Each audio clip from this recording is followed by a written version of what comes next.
नौकरी दी है बीजेपी ने, जो वो 5,000 के जो IT सेल के जो टट्टू बैठा रखे ना। लोकसभा चुनाव में ब्रजभूषण शरण के बेटे को टिकट दिया गया और अब जीत कर वो संसद पहुंचे, उसको किस तरह देखते हो? खिलाड़ियों की अगर आप बात सुन लेते, जवानों की अगर बात सुन लेते तो पूरे बहुमत के साथ आते आप। बीजेपी के अंधभक्तों के लिए 2014 के बाद राम आए हैं। किसान दुखी, जवान दुखी, खिलाड़ी दुखी, व्यापारी दुखी। देश में लोकसभा चुनाव के बाद NDA गठबंधन फिर सरकार बनाने जा रहा है। बजरंग पुनिया हमारे साथ है। बजरंग जी, लगातार बीजेपी कह रही थी कि 400 पार का नारा था, ये तो 300 से कम में सिमट गई है। किस तरह देखते हो पूरे चुनाव को आप? देखिए NDA की बात करें, आप बीजेपी की बात करें, बीजेपी तो 240 पे सिमट गई है। और देखो पहले भी 75 पार का नारा दिया था, हरियाणा में नहीं आई। और कई जगह इन्होंने नारे दिए थे, नहीं आई। 400 पार का भी झूठा ही नारा था, लोगों को सिर्फ गुमराह करने के लिए, लोगों के मन में ये बिठाने के लिए कि भाई बीजेपी आएगी, सिर्फ ये करने के लिए। लेकिन काम तो कुछ हुआ ही नहीं। किसान नाराज़, खिलाड़ी नाराज़, जवान नाराज़, तो किसके लिए आप कर रहे हैं?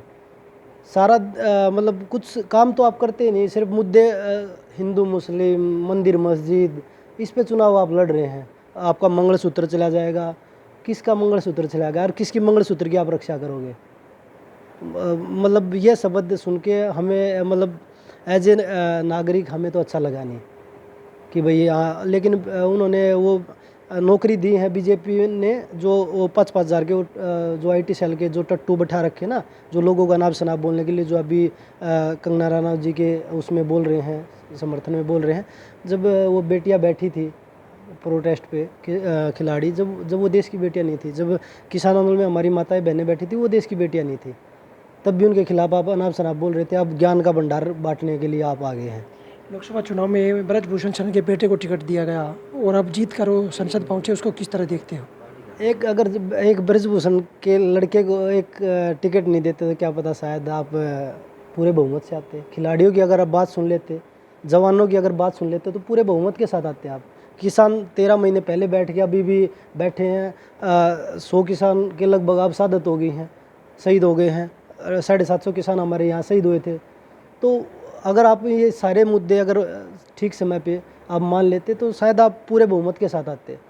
लगातार बीजेपी कह रही थी कि राम मंदिर बनवाया हमने, पहले 60 साल तक कांग्रेस ने राज किया, कभी राम मंदिर नहीं बनवाया। अब अयोध्या से ही बीजेपी चुनाव हार गई है। देखिए, चुनाव का मुद्दा अयोध्या से आ रहे, शायद राम मंदिर की अधूरी प्राण प्रतिष्ठा जो करी गई थी वही रीज़न होगा। और दूसरा ये बताओ, मुद्दा सिर्फ राम मंदिर के मुद्दे पे चुनाव थोड़ी ना, राम 2014 के बाद थोड़ी ना आए हैं। हाँ, बीजेपी के अंधभक्तों के लिए 2014 के बाद राम आए हैं, नहीं तो आप भी 30-35-40 साल के हो रहे हैं, आप कभी राम का नाम नहीं लेते। हमारे तो बड़े बूढ़े भी जब हाथ जोड़े आ रहे थे, जब उन्होंने कहा थे लो राम का नाम, तो राम ही 14 के बाद थोड़ी ना आया है कि भाई वो भाई राम ही बीजेपी लेकर आई है। सिर्फ मुद्दा बना रखा है लोगों को गुमराह करने के लिए, सिर्फ यही काम चल रहा है। तो मोदी जी कहते जहाँ भी रैली में जाते थे कि मोदी की गारंटी। कौन सी गारंटी? जो क्या, किस तरह देखते हो उसको? कौन सी गारंटी? एक गारंटी तो बताओ। देश के खिलाड़ी जब प्रोटेस्ट कर रहे थे, मोदी जी ने एक शब्द भी नहीं बोला उनके उसमें कि भाई जब हम मेडल जीत के आते तब तो हम देश के बेटे बेटियां हो जाते हैं।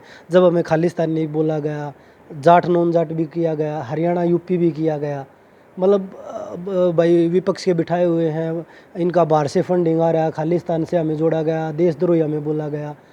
तो इससे बड़ा एक गुंडे को समर्थन, आप उसको सपोर्ट करने के लिए देश के जो खिलाड़ी झंडा लेके देश को गौरवान्वित करते हैं, उनके खिलाफ आप ऐसी आपके IT सेल 5,000 के वो बिठा रखे, वो नमूने, वो आप अनाप शनाप बोल रहे हैं हमारे देश की बेटियों के को, और वो गारंटी की बात कर रहे हैं। कौन सी गारंटी? एक गारंटी आप बता दें कि ये मोदी की गारंटी थी, ये पूरी कर दी। किसान दुखी, जवान दुखी, खिलाड़ी दुखी, व्यापारी दुखी, खुश कौन है? कोई खुश नहीं है। यूपी और हरियाणा में बड़ा खेला हुआ आपकी बार, जो बीजेपी सोचती थी कि 400 पार जाएंगे, यूपी में भी सिमट गई और हरियाणा में भी 5 सीटें ऊपर अब की बार बीजेपी सिमट गई है। देखिए, बहुत सारे लोग तो सिर्फ ये वोट ये इन्होंने चला रखा है 400 पार अब की बार, तो बहुत सारे लोग तो ये देखे कि भाई आना तो इन्हीं को है, रोड़ी सोड़ी करके कैसे भी आए, तो आधे लोग तो इसलिए वोट देंगे। नहीं तो मुझे लगता है ये 240 नहीं, खाली 40 आनी थी इनकी।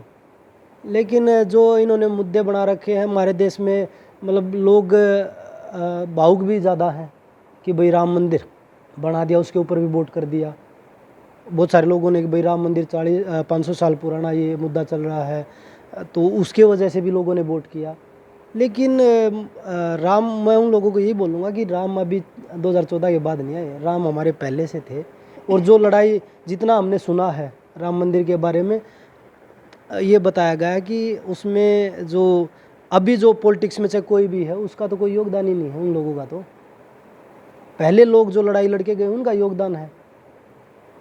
तो ये तो सिर्फ धर्म के नाम पे, राम के नाम पे बांट रहे हैं। हमारे 4 शंकराचार्य थे और चारों नाराज।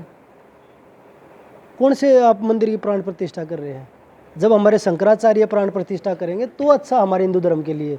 अब एनडीए गठबंधन में नीतीश कुमार और चंद्रबाबू नायडू शामिल हो रहे हैं, जिससे सरकार बन रही है, उसको किस तरह देखते हो आप? देखिए, वो सबका अपना निजी फैसला है कि भाई वो किस में शामिल होना चाहते हैं, किस में नहीं। उन पर मैं कोई टिप्पणी नहीं करना चाहता।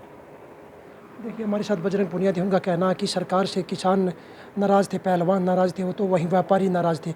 अगर इनकी मान लेते तो क्या पता सरकार बहुमत से अपनी सरकार बना सकती थी, सोनीपत से पवन राठी हरियाणा तक।